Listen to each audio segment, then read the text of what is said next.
Je vis les choses en fait comme je les vis et je me dis mais en fait comment quelqu'un peut envisager que je les vis comme ça? Bah déjà j'ai essayé d'en parler, voilà j'en ai parlé à ma famille particulièrement mais même à certains amis. Là j'ai la chance enfin, de pas voir grand monde donc au niveau social voilà c'est beaucoup plus restreint. Je vais travailler et je me dis ce serait bien quand même de peut-être prendre des dispositions, de peut-être essayer d'en parler. Je pense que oui, en fait, la communication, je vais essayer vraiment de communiquer. Prendre conscience de la compensation, c'est prendre conscience des situations en fait qui nous rendent anxieux, des situations qui sont intolérables même parfois.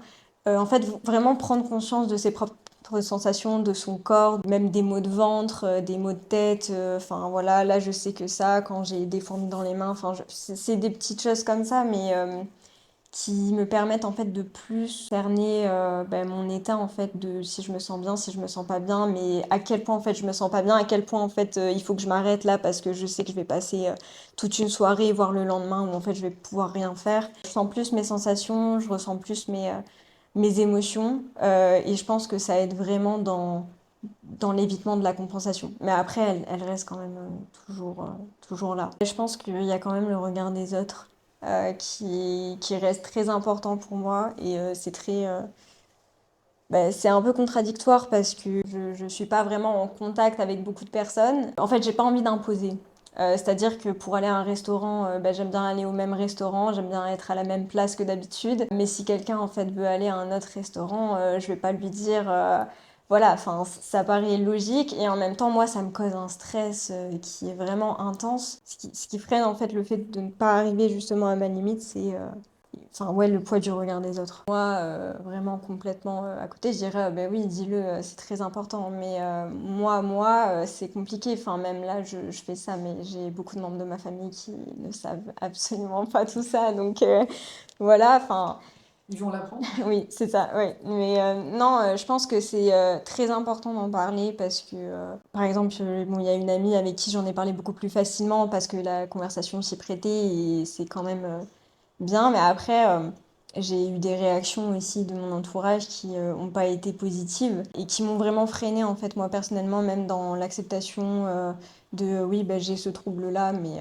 enfin, il y a vraiment des réactions qui peuvent être très très dramatiques autour de nous et ça peut vraiment freiner et ça peut faire du mal même. Moi, je dirais quand même d'en parler parce que, en fait, quand on trouve la bonne personne avec qui en parler, ça fait toujours du bien et je pense que au fil du temps, en fait, je sais que ma famille proche, par exemple, l'a vraiment assimilé et ça se passe mieux.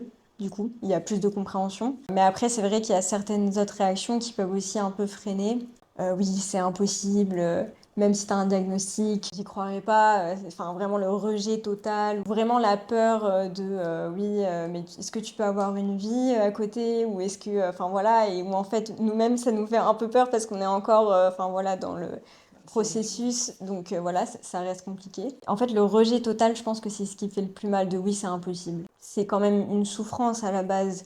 Et du coup, que ce soit pas reconnu, en fait, je pense que c'est quand même douloureux. Poser des questions, même si les questions, elles sont très stéréotypées, on s'en fiche, juste rester ouvert à la réponse, en fait, qu'on va apporter.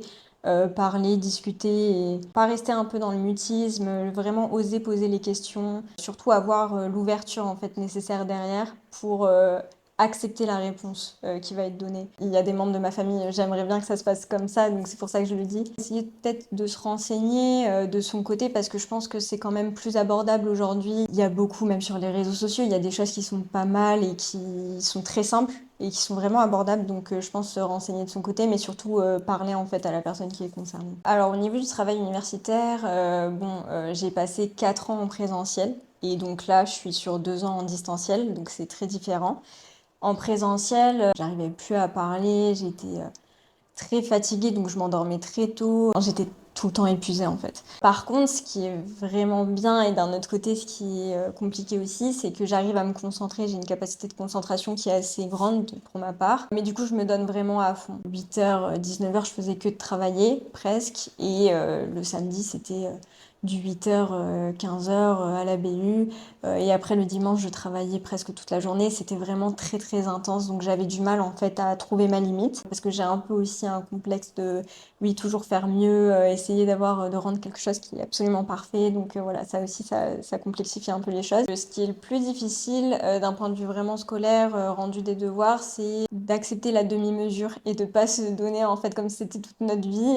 Ça, c'est difficile. Après, en distanciel, les premières difficultés que j'ai rencontrées, parce que par exemple les oraux, ça me dérange absolument pas. Quand c'est intellectuel, Quand il n'y a pas d'émotionnel, oui, en c'est fait. ça.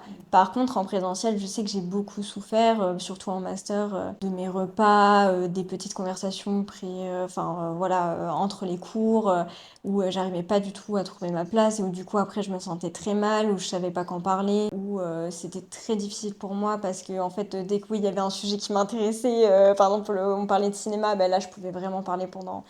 Enfin voilà, je m'arrêtais plus, mais du coup c'était un peu gênant. Enfin, du coup, on est obligé de se mettre un peu en retrait, mais quand en fait ça parle d'autre chose, ben on n'arrive pas du tout. Enfin, Le temps, la machine à café, c'est le fait de ça, parler de la pluie, du beau temps, ça vous intéresse pas. c'est ça. Et ne pas entendre ce que les autres disent. Être tellement dans sa bulle qu'à un moment donné, on n'entend plus ce que les autres disent ou en fait, on les entend en décalé. Du coup, il y a un peu un instant de gêne où bah, soit on n'a pas entendu, donc enfin, voilà, on essaye de se raccrocher comme on peut. Le côté social, il a été, enfin surtout ouais, les 2 dernières années, il a été très difficile. Ce qui pêche en fait plus, c'est les relations avec les autres dans certains cas. Parce que j'ai quand même réussi les 2 premières, enfin les années de licence à avoir quand même un petit groupe avec qui je me sentais quand même bien. La dernière année, oui, il y a vraiment bah, justement le TSA enfin, où on m'a parlé du TSA. C'était vraiment très limite de faire semblant. Pendant la période, enfin, où j'étais en cours, j'arrivais de moins en moins en fait à simuler en fait que tout allait bien et à parler avec les autres. J'étais même certaines fois obligée de rentrer plus tôt pour bah, en fait faire ma crise chez moi. Du coup, oui, il y avait forcément un coup derrière, toujours. Avant, j'arrivais très très bien à le cacher et en fait à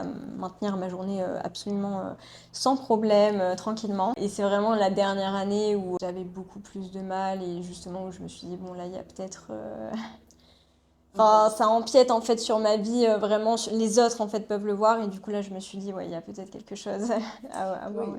Ouais. Je vis les choses en fait comme je les vis et je me dis, mais en fait, comment quelqu'un peut envisager que je les vis comme ça? Parce que quand je disais par exemple que la sensation sur mes mains des draps ou de certaines serviettes, ça me donne vraiment envie de les arracher, je me dis, mais en fait, je pensais que c'était assez commun déjà. Ça paraît tellement impossible et que je me dis mais comment en fait les autres peuvent réussir à comprendre qu'il y a vraiment une souffrance derrière. Mais oui, oui, il y a vraiment une souffrance.